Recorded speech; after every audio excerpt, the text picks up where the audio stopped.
Hi friends, ಎಲ್ಲರೂ ಹೇಗಿದ್ದೀರಾ? ಚೆನ್ನಾಗಿದ್ದೀರಾ ಅನ್ಕೋತೀನಿ. ನಾವು ಕೂಡ ಚೆನ್ನಾಗಿದ್ದೀವಿ. ವೆಲ್ಕಮ್ ಬ್ಯಾಕ್ ಟು ಗೊಂಬೆದುವಿ ವ್ಲಾಗ್. ಇವತ್ತು ನಾನು ನಮ್ಮ ಮನೇಲಿ ABC ಜ್ಯೂಸ್ ಮಾಡೋದನ್ನ ನಿಮಗೆ ಮಿನಿ ವ್ಲಾಗ್ ಮುಖಾಂತರ ತಿಳಿಸ್ಕೊಡೋಣ ಅಂತ ಈ ವ್ಲಾಗ್ ಸ್ಟಾರ್ಟ್ ಮಾಡಿದ್ದೀನಿ. ಈ ಜ್ಯೂಸ್ಗೆ ಏನೆಲ್ಲ ಬೇಕಂದರೆ ಆ್ಯಪಲ್, ಕ್ಯಾರೆಟು, ಬೀಟ್ರೂಟು ಈ ಮೂರು ಯೂಸ್ ಮಾಡಿ ಜ್ಯೂಸ್ ಮಾಡೋದ್ರಿಂದ ಮಕ್ಳಿಗೆ ತುಂಬಾ ಒಳ್ಳೆಯದು, ತುಂಬ ಹೆಲ್ತಿಯಾಗಿರ್ತಾರೆ. ನನ್ನ ಮಕ್ಕಳಂತೂ ಸ್ಕೂಲಲ್ಲಿ ಇದೆಲ್ಲ ತಿನ್ನೋದೇ ಇಲ್ಲ. ನಾನು ಬಾಕ್ಸ್ಗೆ ಕಳಿಸಿರ್ತೀನಿ ಸ್ನ್ಯಾಕ್ಸ್ ಅಂತ, ಬಟ್ ಅದು ರಿಟರ್ನ್ ಬಂದಿರುತ್ತೆ. ತುಂಬಾ ಬೇಜಾರಾಗುತ್ತೆ ಮಕ್ಕಳು ತಿನ್ನೋದೇ ಇಲ್ವಂತ. ಈ ABC ಜ್ಯೂಸನ್ನ ಯಾರು ಕಂಡುಹಿಡಿದ್ರೋ ಏನೋ ಗೊತ್ತಿಲ್ಲ, ಪುಣ್ಯಾತುಂಬರು. ಬಟ್ ಇದರಿಂದ ನಮ್ಮ ಮನೇಲಿ ತುಂಬಾ ಹೆಲ್ಪ್ ಆಗುತ್ತೆ. ನಾನಂತೂ ಆಫೀಸಲ್ಲಿ ತುಂಬ ಟಯರ್ಡಾಗಿರ್ತೀನಿ. ಸಿಸ್ಟಮ್ ನೋಡಿ ನೋಡಿ ಕಣ್ಣುರಿತಿರುತ್ತೆ. ಮತ್ತು ಕಸ್ಟಮರ್ಸ್ ಜೊತೆ ಮಾತಾಡಿ ತುಂಬಾ ಸುಸ್ತಾಗಿರುತ್ತೆ. ಆ ಟೈಮಲ್ಲಿ ನಾನು ಮನೆಗೆ ಬಂದಾಗ ಈ ಜ್ಯೂಸನ್ನ ಮಾಡ್ಕೋತೀನಿ. ವೀಕ್ಲಿ 3-4 ಟೈಮ್ಸ್ ಅಂತೂ ಮಾಡ್ಕೊಂಡು ಕುಡಿತೀನಿ. ಎಷ್ಟು ಹೆಲ್ದಿಯಾಗಿರುತ್ತೆ ಅಂದರೆ ಸುಸ್ತೆಲ್ಲ ಕಮ್ಮಿ ಆಗುತ್ತೆ ಇದರಿಂದ.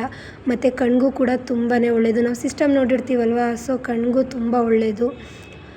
ಆ್ಯಪಲಲ್ಲಿ ವಿಟಮಿನ್ ಎಲ್ಲ ಸಿಗುತ್ತೆ, ಬೀಟ್ರೂಟಲ್ಲಿ ಬ್ಲಡ್ ಕೂಡುತ್ತೆ, ಮತ್ತು ಕ್ಯಾರೆಟು ತುಂಬ ಒಳ್ಳೆಯದು ದೇಹಕ್ಕೆ. ಅದರಿಂದ 3 ಸೇರಿಸಿ ಜ್ಯೂಸ್ ಮಾಡೋದ್ರಿಂದ ನಮಗೆ 3 ಉಪಯೋಗವೂ ಸಿಗುತ್ತೆ. ನಾವಂತೂ ಹಾಗೆ ಕಟ್ ಮಾಡ್ಕೊಂಡು ತಿನ್ನಲ್ಲ. ಅದರಿಂದ ಈ ಜ್ಯೂಸ್ ಮಾಡ್ಕೊಂಡು ಕುಡಿಯೋದ್ರಿಂದ ನಮಗೆ ಎಲ್ಲಾದ್ರ ಪ್ರಯೋಜನವೂ ಸಿಗುತ್ತೆ. ಯಾಕೆ ಮಾಡ್ಕೊಂಡು ಕುಡಿಬಾರ್ದು? ಮಾಡ್ಕೊಂಡು ಕುಡಿಯೋಣ ವೀಕ್ಲಿ 4-5 ಟೈಮ್ಸ್. ಮಕ್ಳಿಗೂ ಒಳ್ಳೆಯದು, ಅಂದರೆ ಮಕ್ಕಳೂ ಇಷ್ಟಪಟ್ಟು ಕುಡಿತಾರೆ ಈ ಜ್ಯೂಸು. ಅಷ್ಟೇ ಚೆನ್ನಾಗಿರುತ್ತೆ ಕೂಡ. ನಾನು ಮೊದಲಿಗೆ ಎಲ್ಲದ್ರದ್ದು ಚಿಪ್ಪೆ ತಕ್ಕೊಂಡು ಎಲ್ಲ ಕಟ್ ಮಾಡಿ ಇಟ್ಕೋತೀನಿ. ನನ್ನ ಮಕ್ಕಳಿಗಂತೂ ಈ ಜ್ಯೂಸ್ ಮಾಡ್ಕೊಂಡು ಕೊಟ್ಟರೆ ಕುಡಿತವೆ. ಫ್ರೂಟ್ಸ್ ಎಲ್ಲ ತಿನ್ನಲ್ಲ, ಜ್ಯೂಸ್ ಆದರೆ ಖಂಡಿತ ಕುಡಿತವೆ.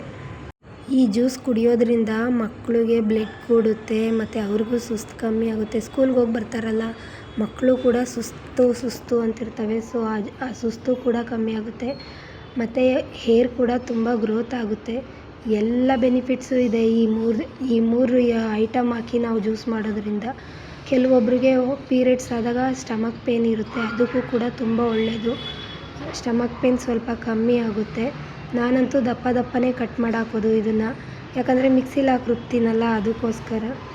ಆ್ಯಪಲ್ಲು, ಕ್ಯಾರೆಟು ಮತ್ತು ಬೀಟ್ರೂಟು ಮೂರನ್ನು ನಾನು ಮೀಡಿಯಮ್ ಸೈಜ್ ಕಟ್ ಮಾಡಿಕೊಂಡು ಇಟ್ಕೋತೀನಿ. ಇದನ್ನು ನಾನು ನೀಟಾಗಿ ವಾಶ್ ಮಾಡಿ ಕಟ್ ಮಾಡಿದ್ದೀನಿ. ನಾನು ಆ್ಯಪಲಲ್ಲಿ ಚಿಪ್ಪೆ ಬಿಡಿಸೋದಿಲ್ಲ, ಯಾಕಂದರೆ ಆ ಚಿಪ್ಪೆಲೂ ಕೂಡ ವಿಟಮಿನ್ ಇದೆ ಅಂತ ನಮ್ಮ ಮಮ್ಮಿ ಹೇಳ್ತಿರ್ತಾರೆ ಅವಾಗವಾಗ. ಅದಕ್ಕೋಸ್ಕರ ನಾನು ಚಿಪ್ಪೆ ಕೂಡ ಹಾಗೆ ಹಾಕ್ತೀನಿ. ನೀವುಗಳಿಗೆ ಚಿಪ್ಪೆ ಇಷ್ಟ ಇಲ್ಲಾಂದರೆ ಸ್ಕಿಪ್ ಮಾಡ್ಕೊಳ್ಳಿ, ತಗೊಳ್ಳಿ ನೀಟಾಗಿ. ಅದು ಬಿಟ್ಟರೆ ಇದರಲ್ಲಂತೂ ಬೀಟ್ರೂಟಲ್ಲಿ ಹಿಮೋಗ್ಲೋಬಿನ್ ತುಂಬಾ ಇದೆ. ನಮಗಂತೂ ತುಂಬ ಹೆಲ್ಪ್ಫುಲ್ ಆಗುತ್ತೆ. ಮಕ್ಕಳು ಇಡೀ ಒಂದು ಆ್ಯಪಲ್ ತಿಂದರೂ ಸಿಗದಿದ್ದ ವಿಟಮಿನ್ನು ಈ 3 ಐಟಮ್ ಹಾಕಿ ಒಂದು ಗ್ಲಾಸಲ್ಲಿ ಕೊಟ್ಟರೆ ವಿಟಮಿನ್ ಸಿಗುತ್ತೆ. ಇವು ಮೂರನ್ನು ನೀಟಾಗಿ ಮಿಕ್ಸಿಗೆ ಹಾಕ್ಕೊಬೇಕು. ನಾನು ನೀಟಾಗಿ ಮಿಕ್ಸಿಗೆ ಹಾಕಿ 1 ಗ್ಲಾಸ್ ನೀರು ಹಾಕ್ತೀನಿ. ಯಾಕಂದರೆ ಹಾಲು ಹಾಕ್ಕೊಳ್ಳೋರು ಹಾಲು ಹಾಕ್ಕೊಬೋದು. ನನಗೆ ಹಾಲಿನ ಸ್ಮೆಲ್ ಅಷ್ಟು ಇಷ್ಟ ಆಗೋಲ್ಲ. ನಾನು ಟೀ ಕಾಫಿ ಕುಡಿತೀನಿ, ಬಟ್ ಹಾಲು ಅಷ್ಟು ಕುಡಿಯೋಲ್ಲ. ಅದರಿಂದ ನಾನು ನೀರು ಹಾಕ್ಕೋತೀನಿ. 1 ಗ್ಲಾಸ್ ನೀರು ಹಾಕ್ಕೊಂಡು ಇದಕ್ಕೆ ಸ್ವಲ್ಪ ಸಕ್ಕರೆ ಹಾಕ್ಕೊಳ್ಳೋರು ಹಾಕ್ಕೋತಾರೆ, ಸ್ವೀಟ್ ಬೇಕಂದರೆ. ಆಲ್ರೆಡಿ ಇದ್ರಲ್ಲಿ ಸ್ವೀಟ್ ಇರುತ್ತೆ. ನಾನು ಅದಕ್ಕೋಸ್ಕರ ಹಾಗೆ ಮಿಕ್ಸಿ ರುಬ್ತೀನಿ. ನೀಟಾಗಿ ನುಣ್ಣಗಾಗಬೇಕು, ಆ ಥರ ರುಬ್ತೀನಿ. ನೋಡಿ ಈ ಥರ ಕಲರ್ ಬಂದಿದೆ, ಎಷ್ಟು ಚೆನ್ನಾಗಿದೆ ನೋಡಿ ನೋಡೋಕ್ಕೆ. ಮಕ್ಕಳು ಕುಡಿಯೋಕ್ಕೆ ಕೂಡ ತುಂಬ ಅಟ್ರಾಕ್ಟಿವ್ ಆಗಿರುತ್ತೆ ಕಲರು. ಅವ್ರಿಗೆ ಎಷ್ಟು ಕಲರ್ ಚೆನ್ನಾಗಿದೆ ಅಂತಲೇ ಮಕ್ಕಳು ಜ್ಯೂಸ್ ಕುಡಿಯೋಕ್ಕೆ ಇಷ್ಟಪಡ್ತವೆ, ಮತ್ತು ಟೇಸ್ಟ್ ನೋಡಿ ಇನ್ನೂ ಇಷ್ಟಪಟ್ಟು ಕುಡಿತವೆ. ವೀಕ್ಲಿ 3-4 ಟೈಮ್ಸ್ ಅಂತೂ ಮಕ್ಕಳಿಗೆ ಈ ಗ್ಲಾಸಲ್ಲಿ ಇಬ್ರಿಗೂ ಕೊಡ್ತೀನಿ. ಇದಕ್ಕೆ ಸ್ವಲ್ಪ ಲೆಮನ್ ಹಾಕ್ತೀನಿ, ಯಾಕಂದರೆ ಟೇಸ್ಟು ತುಂಬ ಚೆನ್ನಾಗಿರುತ್ತೆ. ಲೆಮನ್ ಸ್ವಲ್ಪ ಹಾಕ್ತೀನಿ. ಮಕ್ಕಳು ಕುಡಿಯೋದಲ್ವ, ನಾನಾದರೆ ಅರ್ಧ ಫುಲ್ಲು ಹೋಳು ಹಾಕ್ಕೊಂಡು ಕುಡಿತೀನಿ. ಮಕ್ಳಿಗಲ್ವ, ಸೊ ಹುಳಿ ಅಂತ ಕುಡಿಯಿಲ್ಲ ಕೆಲವೊಂದು ಸಲ. ಅದಕ್ಕೋಸ್ಕರ ನಮಗೊಂಬೆ ಇವತ್ತು ಈ ಜ್ಯೂಸ್ ಬೇಡ ಮಮ್ಮಿ, ನಾನು ವಾಟರ್ ಮಿಲನ್ ಜ್ಯೂಸ್ ಕುಡಿತೀನಿ ಅಂದ್ಲು. ಸೊ ಅದಕ್ಕೆ ವಾಟರ್ ಮಿಲನ್ ಕೂಡ ತಗೊಂಡೆ. ಈ ಜ್ಯೂಸ್ ಆದಮೇಲೆ ವಾಟರ್ ಮಿಲನ್ ಜ್ಯೂಸ್ ಮಾಡ್ತೀನಿ. ಈ ಆ್ಯಪಲ್ದು ತುಂಡು ಇರುತ್ತಲ್ಲ, ಅದನ್ನ ಮಿಥುಂಗೆ ಕೊಡ್ತೀನಿ. ಅವಳಂತೂ ವೆಯ್ಟ್ ಮಾಡ್ತಿರ್ತಾಳೆ ನಾನು ಆ್ಯಪಲ್ ಕಟ್ ಮಾಡಿದಾಗ, ನನಗೆ ಯಾವಾಗ ತಂದು ಕೊಡ್ತಾರೆ ಅಂತ. ಅಷ್ಟು ಈ ಜ್ಯೂಸಿನ ಎನರ್ಜಿ ಎಷ್ಟಿರುತ್ತೆ ಅಂದರೆ ನೀವು ಒಂದ್ಸಲ ಟ್ರೈ ಮಾಡಿ, ತುಂಬಾ ಇಷ್ಟಪಟ್ಟು ಕುಡಿತೀರ.